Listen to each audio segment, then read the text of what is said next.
¿Qué tal? Buenas tardes, Eleonora. Buenas tardes, Paulino. Placer, felicidades, Jorge, querido. Tanto tiempo. Igualmente para usted. Bueno, un poco Helio planteó el tema, ¿no? ¿Qué estás viendo? Mira, hay una parte muy grande del análisis político que tiende a creer que el poder, que la capacidad de un presidente depende de la cantidad de senadores y de diputados que tenga. Y yo, pese a la circunstancia en la cual está el presidente Milei, quiero ir en contra de esa idea para plantearla desde otro lugar. El poder real de un presidente siempre está, en última instancia, sustentado por lo que llamamos permiso social. Sin duda. Es decir, por la capacidad de la opinión pública de entender lo que esa persona quiere hacer y de soportar el dolor que ese tránsito pueda llegar a suponer. Y lo voy a decir abiertamente, si la opinión pública acompaña a un presidente, todos los senadores y todos los diputados hayan entrado, por el partido que hayan entrado, se arrodillan y lo siguen y le hacen caso. ¿Por qué? Porque ese presidente los puede conducir a un próximo triunfo electoral, que es lo único que le interesa a un político. En cambio, si tenemos, que es la circunstancia de Milei, ¿no? Un hombre que llega a la presidencia con una debilidad muy importante en senadores y de diputados. Mientras la opinión pública lo acompañe, el sistema político le va a aprobar las cosas. Sí. Ahora, si sucediera lo contrario, y hay ejemplos de esto, y hay ejemplos muy recientes de esto, Alberto Fernández ganando con el 48%, muy cómodo en diputados y en senadores, o que Cristina con el 54% en la misma circunstancia, y la opinión pública te da vuelta a la cara, no hay ninguna cantidad de diputados y de senadores que te pueda salvar las papas. Finalmente, te cuelgan de un gancho y dejan que te seques al sol en el obelisco. Entonces, a mí me da la sensación de que lo que va a suceder es que el sistema político, por supuesto, lo va a querer caranchear al presidente, lo va a querer negociar, va a querer obtener cosas a cambio de aprobarle la ley, le van a tensar la cuerda, no se lo van a aprobar de primera, va a presentar 300 cosas, le van a aprobar 200. Va a haber un tironeo clásico de la política, pero en definitiva se van a aprobar. Porque ellos pretenden que se lo coma la realidad, no ellos. Aprobarle las leyes y que si las cosas no le funcionan, después poder decirle, fíjate, loco, nosotros te acompañamos, claro, nosotros el costo te votamos, es tuyo. Y finalmente lo que vos proponías no funcionó. Y no somos los malos de la película, el malo de la película sos vos. Claro. Claro, está bien. Ahora, vos hablás de, me parece interesante este permiso social que vos estás marcando, al mismo tiempo dijiste, y lo que pueda soportar el dolor, ¿no? Y me quiero parar en ese punto, porque me parece que también ahí está la clave, sobre todo en cómo comenzaron a sincerarse los precios, empieza la economía que cruje, empieza a crujir dentro de cada una de las casas. ¿Esa es la prueba de fuego? ¿Cuánto va a soportar el dolor de la gente, el ajuste que empecemos a sentir de acá en adelante? A mi forma de ver las cosas te detenés en el punto correcto, Eleonora, porque en los próximos 4 años va a haber una discusión social que va a estar significada por un montón de temas. Por la economía, por la inflación, por el dólar, por la conflictividad en la Plaza de Mayo, por un montón de cosas. Toda esa discusión es toda el maquillaje de algo que está en el fondo y en lo profundo, que es la emocionalidad de los argentinos. ¿Y cuánto toleramos? Los próximos 4 años la discusión real va a ser sobre el dolor, Eleonora, sobre el dolor. Sí. Yo he discutido con el presidente en el programa de Mirta Legrand, donde él conoce a Fátima Flores, lo siguiente. Él explicaba su proyecto político y yo le decía, Javier, vos podés ser el mejor cirujano, vos podés contratar al mejor equipo que puedas, al mejor instrumentalista, al mejor anestesiólogo, a las mejores enfermeras. Podés tener, como tiene Milei, un simposio de cirujanos alrededor de él, de acuerdo con la operación que hay que hacer. Ninguna de esas cosas garantiza que el cuerpo resista la operación. Ninguna. Haciendo lo mejor que puede, eso no garantiza que la gente se lo banque. Y yo tengo constancia, y podría hablarles 2 días seguidos, de datos que muestran a una opinión pública argentina que es absolutamente infantil, absolutamente inmadura y absolutamente incoherente, que pide sistemáticamente, históricamente, cosas que después no resiste. Cada tanto, Eleonora, los argentinos queremos ir al anestesiólogo, tenemos dolor y el anestesiólogo te mete una pichicata y lo patea para adelante. Sí. Y nosotros sabemos que la estamos cagando porque el dolor no se patea para adelante, porque el problema se agrava. Cada tanto nos envalentonamos y queremos ir al traumatólogo. Y el traumatólogo, que siempre es un psicópata, te dice, vení que son 30 sesiones y no te va a doler. Pistola que no te va a doler, sí que te va a doler. Y nunca completamos las 30 sesiones, hacemos 4 y después no nos la bancamos y volvemos al anestesiólogo.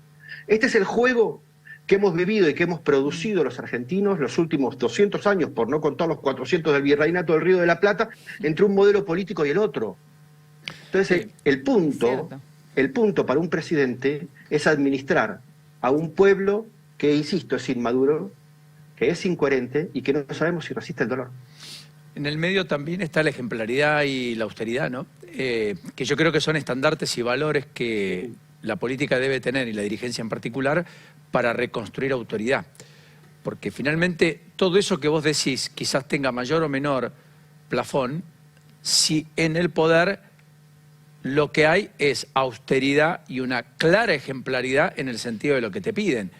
Porque si el esfuerzo lo haces vos mientras la fiesta la disfrutan otros, vacunatorio VIP o fiesta en Olivos, sabemos dónde termina. Y ahí la licencia social se derrite como un helado. Ahora, si lo otro también existe, los negocios no son para los amigos, las concesiones no están en los mismos de siempre, ya dejan de ser los mismos de siempre, cambian al menos las caras. Si además cambian las prácticas, mucho mejor. Definitivamente creo que hay una sociedad un poco más complaciente, más allá de comprender. Claro, no es lineal, pero decís que es más complaciente. Pero te ayuda un poco, es el empresario pyme que no puede pagar el salario, pero vino de vacaciones 40 días de Europa. No me la cuentes a mí. Ahora, hipotecaste la casa, vendiste el auto, apareciste en un remis y decís, muchachos, se terminó, no hay plata, quizás me acompañen. Son dos cosas distintas. ¿Puede haber algo de esto, Jorge? Sí, claro que hay algo de eso. Porque ahora nos metemos, con tu comentario, Paulino, nos metemos en el cuánto puede durar la tolerancia social. Y si hay un líder que le pide a su pueblo un esfuerzo grande y lo acompaña desde lo impecable de la moralidad y de la ética, entonces ese pueblo va a resistir un poco más. Y si no lo hace, entonces el liderazgo se rompe y la confianza se rompe. Milei no puede tener una foto de la joda de Olivos de Fabiola, no lo puede tener. No lo puede tener porque le va a romper el corazón a la gente y sus tiempos se van a cortar. No puede tener un caso de corrupción, puede tener un caso de corrupción como puede tener cualquier gobierno, pero si él encuentra un funcionario choreando, lo tiene que colgar de un gancho. ¿Qué es lo que dijo que iba a hacer, se supone, no? Porque si no, lo que va a suceder es que le va a romper el corazón a la gente. Imagínate a San Martín pidiéndole a 30.000 tipos que crucen los Andes a pata y cagados de frío y él de joda arriba de un caballo blanco, ¿no? Digo, no hubiera sido posible. No hubiera sido posible. Él tiene que conservar ese liderazgo, pero insisto en esta idea, aún conservándolo, aún siendo un espartano, aún siendo una zeta, yo no te doy ninguna garantía de que la gente pueda soportar el dolor durante tanto tiempo. Ahora, vos mencionabas también, digo, esto por parte del oficialismo, el propio gobierno, ¿no? ¿Qué es lo que tiene que hacer y demás? Mencionábamos recién el rol de tanto los senadores como diputados. Vos decías, bueno, de alguna manera se mueven al son de la gente también, de la aprobación de la gente, esto que vos llamabas el permiso social. ¿Esto incluye también a la oposición más férrea? ¿O ahí estás hablando exclusivamente de, bueno, el PRO, el radicalismo, qué sé yo, la coalición cívica, claro, aliados circunstanciales? No, estoy hablando de todos. Mira, ahora termina el año. Sí. Y arranca en marzo. En junio ya los políticos están a un año de una elección. Siempre están a un año o a un año y medio de una elección. Entonces, si hay un presidente que es valorado, en un momento que es valorado, nadie se le quiere poner en contra. Porque nadie quiere la opinión pública en contra de sus propias provincias, porque los gobernadores mandan a decirle a las manos que tienen en senadores y en diputados, muchachos, aflójenle, porque acá la elección de todas formas la tenemos que ganar, por oficialismo o por oposición. Lo que yo decía vale para todos, senadora, para todos. Bien. Jorge, ¿estás viendo, más allá de esta cuestión, que pueda reconstruir aliados para, pese a no tener propios, empezar a contar con algunos que se le parecen a los propios, como intendentes o gobernadores, que hay un trabajo político de Milei en eso, o que Milei está envalentonado en dar una batalla de cambio de clima de época argentina, etcétera, y que su lugar es ese, el de la transformación macro, después veremos en lo micro, del sistema, entendiendo por sistema todo lo que ya conocimos?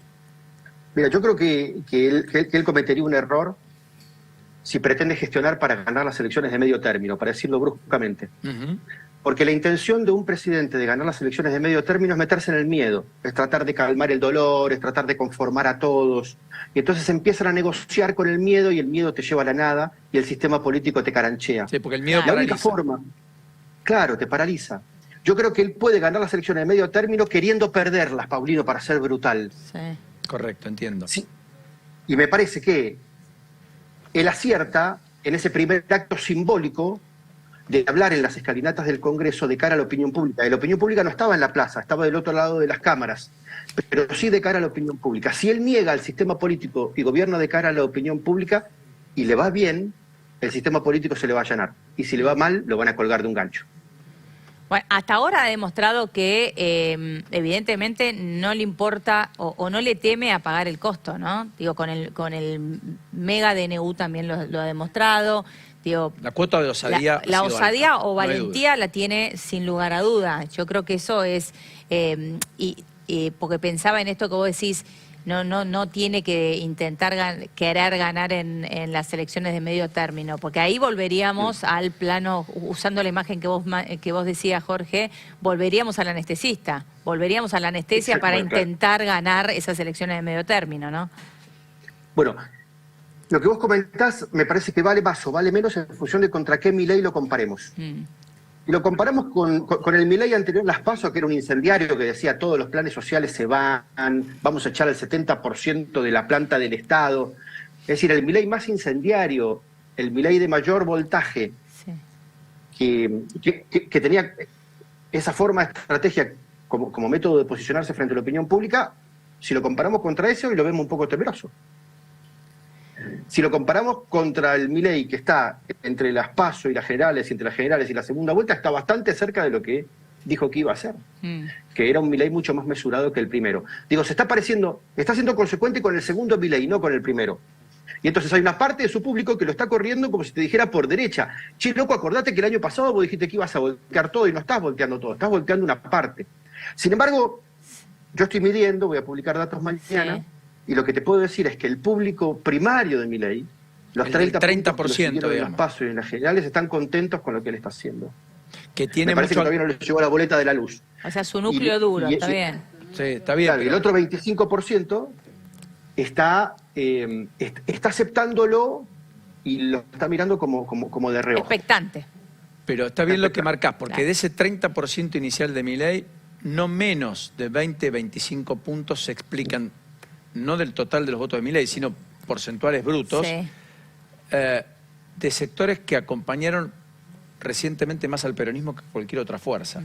Él entró en la base de la pirámide social como no entró nunca Cambiemos o Juntos, por decirlo de algún modo. Por eso ganó en provincias como Salta, ganó provincias históricamente aliadas al peronismo, Río Negro, Neuquén, Tierra del Fuego, solo por citar algunas, Misiones, en las PASO. Esa gente que se supone son de estratos populares a los cuales la inflación les golpea el doble, etcétera, vos decís que en tus estudios cualitativos que mañana vas a mostrar, aunque no sea un anticipo, pero por lo menos efectivamente por lo que dijiste vos, sigue acompañando férreamente a Milei. Sigue acompañando férreamente a Milei. Me parece muy interesante revisar esto que abrías recién, Paulino, porque hay que entender cuál es la estructura de ese primer 30% de Milei y por qué lo llegaron a votar. Yo hago siempre la misma pregunta. ¿De verdad hay 30% de los argentinos que está leyendo a John Rawls, a Buchanan, a Hayek o a von Mises? No. La respuesta es que no. La respuesta es que no. ¿No? De la misma manera que no hay 35% de kirchneristas leyendo a Laclau, ni hay 3% de los argentinos leyendo el imperialismo como etapa superior del capitalismo de Vladimir Lenin. No, esto responde a una cuestión emocional. Y esa cuestión emocional es un grupo de gente pobre, que es a la que vos señalabas, que necesita a alguien que dé la sensación de que le puede resolver los problemas económicos. Si es por izquierda o por derecha, la verdad que no importa. O es una discusión de segundo orden o de tercer orden. Ese 30%, una parte muy pequeña, es liberal, ideológica y racional. La mayor parte es emocional. Emocionalmente el voto de Milei está muy bien estructurado, ideológicamente es mucho más blando, pero emocionalmente ellos dicen, muchachos, hasta ahora nos gobernaron civiles y militares, peronistas y radicales, de izquierda y derecha, y entre todos convirtieron un país de 75% de clase media en 50% de pobres. Son todos lo mismo. Y hay que resetear esto.